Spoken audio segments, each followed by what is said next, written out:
JDU के नेता BJP के प्रदेश अध्यक्ष के योग्यता पे सवाल खड़े कर रहे हैं। लगातार उनके सर्टिफिकेट को लेकर सवाल खड़े कर रहे हैं, उनके यूनिवर्सिटी का नाम लेकर उनसे सवाल खड़े कर रहे हैं। हमारे साथ बीजेपी के तमाम प्रवक्ता हैं जो आज वो भी योग्यता पे सवाल खड़े हैं। ये बताइए कि लगातार जिस तरह से जेडीयू के नेता आपके प्रदेश अध्यक्ष पर सवाल खड़े कर रहे हैं, उनकी योग्यता पे सवाल खड़े कर रहे हैं, आप लोग भी कोई खुलासा कर रहे हैं क्या?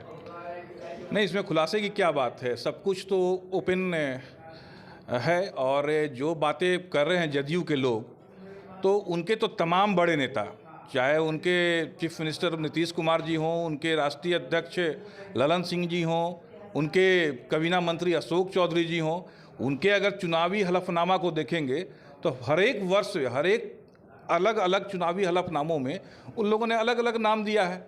आप ललन सिंह का देखेंगे, ये देखिए, ललन सिंह ने 2004 में क्या दिया, अपना नाम दिया राजीव रंजन सिंह। 2009 में दिया राजीव रंजन, 2014 में दिया राजीव रंजन सिंह उर्फ ललन सिंह। इस तरीके से तो उन लोगों ने नाम अपना बदलते आया ही है। अब उम्र की बात करेंगे तो अशोक चौधरी ने जब 2005 का चुनाव लड़ा विधानसभा का नवंबर का, उस समय उन्होंने अपना उम्र 36 साल दिखाया और मात्र 4 साल बाद में जब लोकसभा का चुनाव हुआ तो उनकी उम्र 6 साल बढ़ गई। तो ये चुनावी हलफनामा वो इसी स्पष्ट करे। और यहाँ तक इनके पलटी मारने वाले मुख्यमंत्री जी का सवाल है, मुख्यमंत्री जी का सारिका पासवान जी भी लेकर आई हैं। बस ये दिखाइए क्या है, ये देखिए इनका जो एनआईटी पटना का जो इन्फॉर्मेशन है उसमें इनके पिता का नाम है, हाँ ये देखिए, राम लखन वैद। और चुनावी हलफनामे में अगर नीतीश कुमार जी का देखिएगा, बाढ़ से 2004 का जो उन्होंने चुनावी हलफनामा दिया था तो उन्होंने अपने पिता के नाम से अब वैद्य हटा दिया, राम लखन सिंह दिया। अब बाकी अगर आप सोशल मीडिया में या अन्य कोई आप इंफॉर्मेशन सेंटर में पाएंगे तो उसमें कविराज भी नाम जुड़ा हुआ है। तो नाम तो इनके तमाम बड़े नेताओं का अलग अलग हलफनामे में अलग अलग है। और रही सवाल माननीय सम्राट चौधरी जी की, तो देखिए स्पष्ट है कि बिहार में कोई भी बढ़ता हुआ कुशवाहा नेतृत्व जदयू को पसंद नहीं आ सकता है। ये कुशवाहा नेतृत्व को किसी न किसी माध्यम से नीचा दिखाने का काम करते हैं कि कुशवाहों पे इनका एकाधिकार समझते हैं।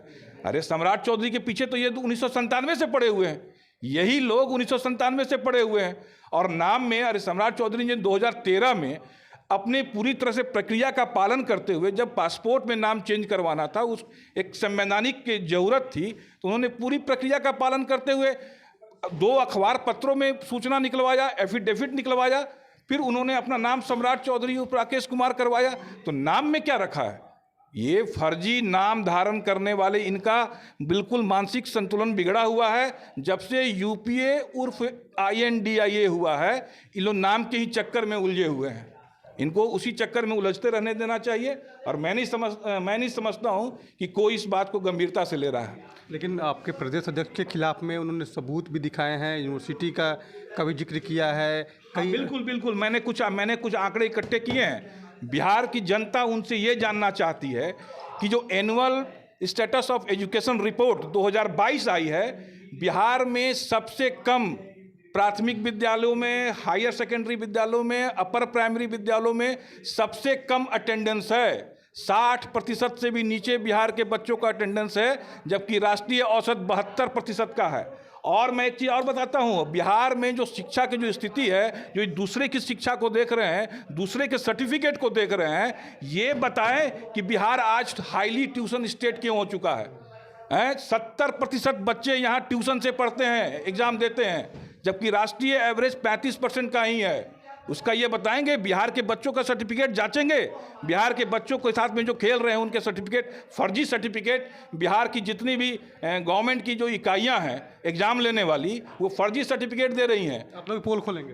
बिल्कुल, ये पोल क्या बिहार की जनता को मालूम है, बिहार के एक पढ़ने वाले बच्चों को मालूम है कि किस हिसाब से ना उनको विज्ञान पढ़ाया जाता है, ना किसी विद्यालय में प्रयोगशाला है, और ये एग्जाम कंडक्ट कराते हैं और बच्चों को पास कराते हैं, तो ये फर्जी सर्टिफिकेट ही तो बांट रहे हैं।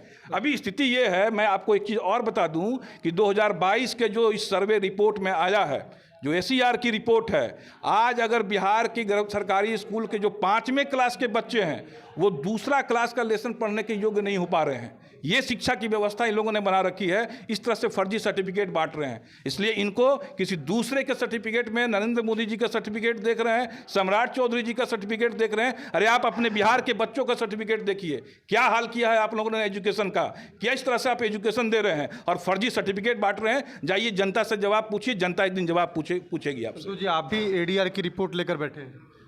देखिए, कल जिस भाषा में नीरज जी ने सवाल उठाए हैं सम्राट चौधरी जी पर, उनका भी हलफनामा लेकर हम लोग बैठे हैं यहाँ पर।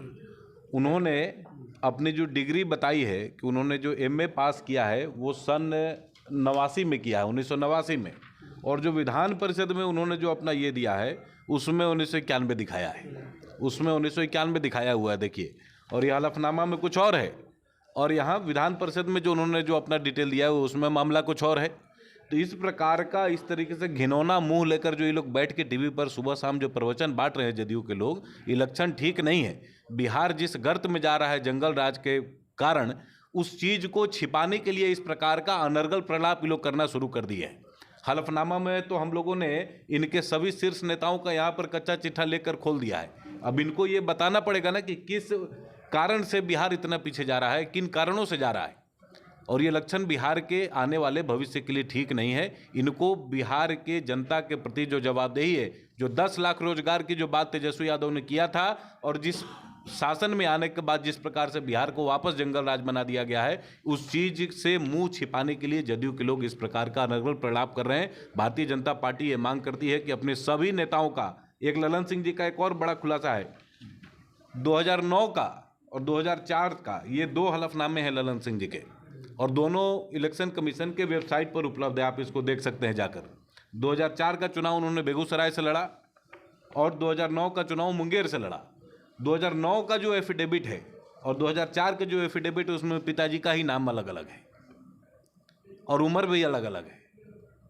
तो इस प्रकार के विषयों को उठाकर जिस प्रकार से घृणित राजनीति वो लोग करने का प्रयास कर रहे हैं, ये आने वाले समय में बिहार को बड़ा कष्ट देने वाला है। और बिहार की जनता ये चाहती है कि ये सभी जो लोग 33 वर्षों से बिहार में शासन कर रहे हैं, ये सभी लोग अपनी अपनी कुर्सी खाली करें और जनता के हितों के आधार पर चलने वाली भारतीय जनता पार्टी का शासन बिहार में स्थापित हो। बिल्कुल, बीजेपी के तमाम नेता आज ADR की रिपोर्ट लेके बैठे हैं। JDU नेताओं की पोल खोल रहे हैं और आने वाले समय में भी जनता के बीच में जाएंगे और JDU के तमाम नेताओं का पोल खोलने का काम करेंगे। मनीष कुमार, कशिश न्यूज़, पटना।